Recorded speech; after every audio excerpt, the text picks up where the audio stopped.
السلام علیکم پیارے بچوں، آج آپ کے ٹیچر آپ کے اپنے چینل برین بوسٹ میں دوبارہ حاضر ہیں ایک نئی کہانی کے ساتھ جس کا نام ہے عزت مآب چیتا، اور یہ 5ویں جماعت کی دوسری کتاب ہے۔ جیسا کہ آپ اس کے کور پیج پہ دیکھ رہے ہیں، ایک چیتا بنا ہوا ہے جو بڑا رسپیکٹ فل سا لگ رہا ہے۔ کہانی شروع کرنے سے پہلے میں آپ کو اس کہانی کا ایک مرکزی خیال بیان کرنا چاہوں گی۔ عزت مآب چیتا جماعت پنجم کی دوسری کتاب ہے۔ یہ کہانی بیگم ہرمزی کدوائی کی لکھی ہوئی روایتی کہانی سے ماخوذ ہے۔ جانوروں کے حقوق اور تحفظ کا خیال رکھنا تمام انسانوں کا فرض ہے، لہٰذا ہمیں چاہیے کہ نہ ہم خود انہیں تکلیف پہنچائیں اور نہ دوسروں کو انہیں تکلیف پہنچانے دیں۔ تو چلیے اب کہانی شروع کرتے ہیں۔ ایک گھسیارا اپنے مالک کی بھینسوں کے لیے گھاس کاٹنے جنگل میں گیا۔ اس نے کٹی ہوئی گھاس کو رسیوں کے بنے ہوئے جال میں باندھا۔ گھاس کے گھٹے کو سر پر لادے وہ جنگل سے گزر رہا تھا کہ اچانک ایک چیتا جھاڑیوں کو چیرتا پھاڑتا ہوا اس کے سامنے آ کھڑا ہوا۔ چیتے کو دیکھ کر گھسیارا ڈر گیا۔ اس نے بھاگنا چاہا، مگر چیتے کی آواز سن کر وہ اپنی جگہ پر کھڑے کا کھڑا رہ گیا۔ چیتا بولا، میاں گھسیارے، تم اتنے خوفزدہ کیوں ہو؟ گھسیارے نے کانپتے ہوئے جواب دیا، اس لیے کہ تم مجھے دبوچ کر چبا ڈالو گے۔ چیتے نے کہا، ہرگز نہیں، میں ایک عزت مآب چیتا ہوں۔ اگر تم مجھے گھاس کے گھٹے میں بٹھا لو گے تو میں تم سے وہی سلوک کروں گا جو مجھے اپنے باپ سے کرنا چاہیے۔ گھسیارے کو یہ سن کر تعجب تو ہوا، مگر اس کی بات ماننے کے سوا کوئی چارہ بھی نہ تھا۔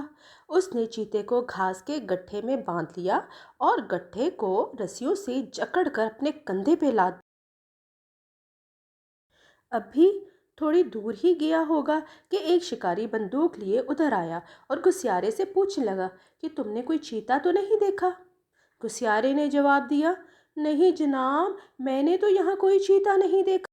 شکاری یہ کہہ کر چلا گیا کہ اگر دکھائی دے تو مجھے ضرور بتانا، کیونکہ میں اس کا شکار کرنا چاہتا ہوں۔ شکاری کے جاتے ہی چیتا بولا، مجھے اس گھٹے سے نکالو۔ گھسیارے نے جیسے ہی چیتے کو گھاس کے گھٹے سے نکالا، وہ بولا، شکریہ، تم مجھے موت کے منہ سے نکال لائے ہو۔ گھسیارے نے کہا، عزت مآب چیتے، میں نے تم پر کوئی احسان نہیں کیا۔ ہم انسان تو یہ سمجھتے ہیں کہ اللہ کی مخلوق کا خیال رکھنا نیکی ہے۔ چیتے نے طنزیہ کہکا لگایا اور بولا، تم انسان زمین کی مخلوق پر بہت ظلم کرتے ہو۔ سارے جانور تم سے تنگ اور ناراض ہیں اور تم کہہ رہے ہو کہ تم رحم کرتے ہو۔ گھسیارے نے ہمت کر کے کہا، نہیں، ایسا نہیں ہے۔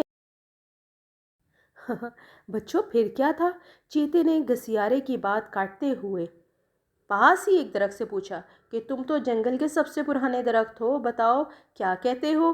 درخت نے ٹھنڈا سانس بھرتے ہوئے کہا، مجھے افسوس سے کہنا پڑتا ہے کہ چیتا جو کہہ رہا ہے وہی صحیح ہے۔ تم مجھے دیکھو، میں انسان کو سایہ دیتا ہوں، پھل دیتا ہوں، پھر بھی یہ میرا خیال نہیں کرتا۔ اس نے درخت کاٹ کاٹ کر تمام جنگل ختم کر ڈالا۔ چیتے نے کہا، سن لیا درخت نے کیا کہا؟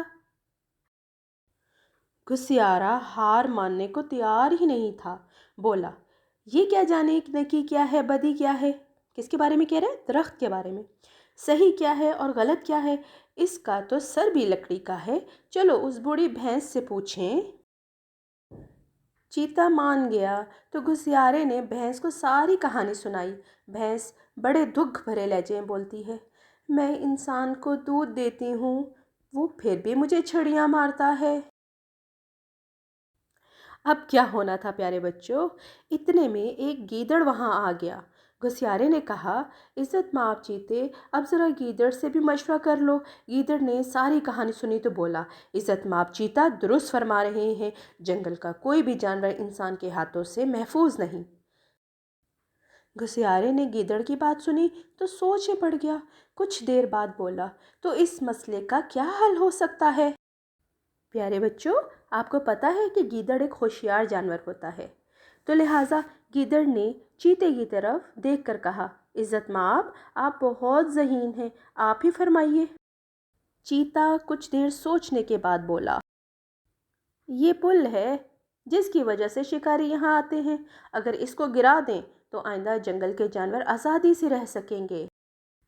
لیکن عزت مآب، لوگ پھر پل بنا لیں گے، گیدڑ نے کہا۔ نہیں، اب پل نہیں بنے گا، میں جا کر گاؤں والوں کو سمجھاؤں گا، گسیارے نے گیدڑ کی بات کاٹتے ہوئے کہا اور پل توڑنے کے لیے قدم آگے بڑھا دیے۔ تو پیارے بچوں، اس طرح اس کہانی کا اختتام اس حل پر ہوا۔ کتنی پیاری کہانی تھی۔ اس کہانی کا جو انجام تھا وہ کتنا پیارا تھا۔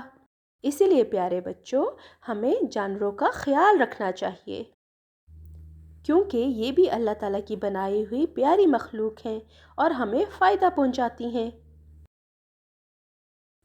تو پیارے بچوں، اب آپ مجھے کامنٹ باکس میں یہ بتائیے کہ آپ میں سے کس کس کے پاس کون سا پالتو جانور ہے اور آپ اس کا خیال کیسے رکھتے ہیں۔ بہت شکریہ۔ اپنا بہت خیال رکھیے گا اور میرے چینل کو سبسکرائب کر کے رکھیے گا تاکہ نیکسٹ کہانی آپ کے ساتھ میں پڑھ سکوں۔ اللہ حافظ۔